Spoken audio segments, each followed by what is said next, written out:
इस बार के लोकसभा चुनाव में 99 सीटें जीतने के बाद लगा था कि कांग्रेस पार्टी और राहुल गांधी दोनों चुनाव और राजनीति को लेकर काफी गंभीर हैं। लेकिन लगता है कि गांधी परिवार और कांग्रेस पार्टी इस खुशफहमी में है कि देश भर में अभी भी सत्ता विरोधी लहर कायम है और आज भी पार्टियां नहीं, जनता चुनाव लड़ रही है। तभी तो जम्मू कश्मीर में मतदान चल रहा है और हरियाणा में मतदान की तारीख सिर पर है और पूरा गांधी परिवार यानी सोनिया गांधी से लेकर राहुल गांधी और प्रियंका गांधी वाड्रा तक शिमला में छुट्टियां बिताने में मशगूल और वो एक एक कर वापस लौट रहे हैं।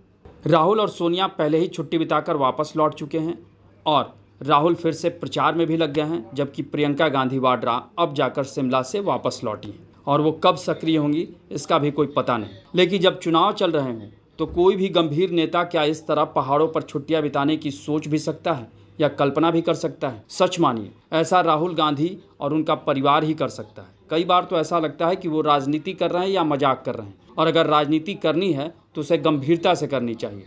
कल्पना करें कि जिस कांग्रेस पार्टी की कभी हरियाणा में सालों तक सरकार रही हो और वो 10 सालों से सत्ता से बाहर हो और इस बार उसकी सत्ता में वापसी की प्रबल संभावना हो, फिर भी हरियाणा कांग्रेस में चरम पर जारी गुटबाजी और मचे बवाल के बीच पार्टी के सबसे बड़े नेता राहुल गांधी नाराज नेताओं को मनाने और पार्टी को एकजुट रखने की बजाय शिमला में छुट्टी मनाने चले गए। माना कि जम्मू कश्मीर में कांग्रेस के लिए बहुत ज़्यादा स्कोप और स्पेस नहीं है, फिर भी अब्दुल्ला पिता पुत्र की पार्टी नेशनल कॉन्फ्रेंस के साथ गठबंधन तो है ही। ऐसे में वहां भी राहुल गांधी को अपने नेताओं को मजबूती से चुनाव लड़ाना चाहिए था, लेकिन राहुल गांधी ने यहां 2 चरणों के मतदान से पहले गिनती की रैलियां और सभाएं की।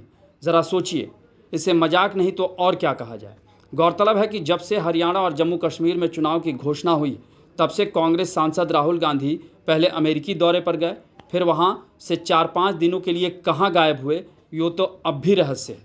लेकिन ताज्जुब तो तब हुआ जब वो वहां से लौटे तो फिर हिमाचल चले गए छुट्टियां मनाने, क्योंकि वहां उनकी मां सोनिया गांधी और बहन प्रियंका गांधी वाड्रा पहले से छुट्टियां मना रही थी।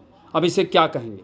आखिर राहुल गांधी या कहे तो पूरा परिवार चुनाव को लेकर क्या सोचता है? और ऐसा इसलिए कहना पड़ रहा है क्योंकि लोकसभा चुनाव में प्रियंका गांधी वाड्रा ने भी खूब प्रचार किया था, लेकिन इस बार के चुनाव में आखिर क्या वजह है कि वो चुनाव प्रचार से दूर हैं या उन्हें किस कारण से दूर रखा गया है? जबकि वो केरल के वायनाड से जब वहाँ उपचुनाव होगा तो कांग्रेस की प्रत्याशी हैं, यानी वो भावी सांसद भी उन्हें कहा जा सकता है। यही नहीं, नवंबर में झारखंड और महाराष्ट्र में भी विधानसभा चुनाव हो सकते हैं। ऐसे में उनकी विरोधी भाजपा गठबंधन पूरी ताकत से इन राज्यों को जीतने में जुटी हुई है, लेकिन राहुल और कांग्रेस पार्टी अपने ही में मगन है। शायद इसीलिए हरियाणा में ये कहा जाने लगा है कि एंटी इनकम्बेंसी के बावजूद बीजेपी की स्थिति सुधर रही है, जबकि कांग्रेस पार्टी अब तक काफ़ी बढ़त पे थी।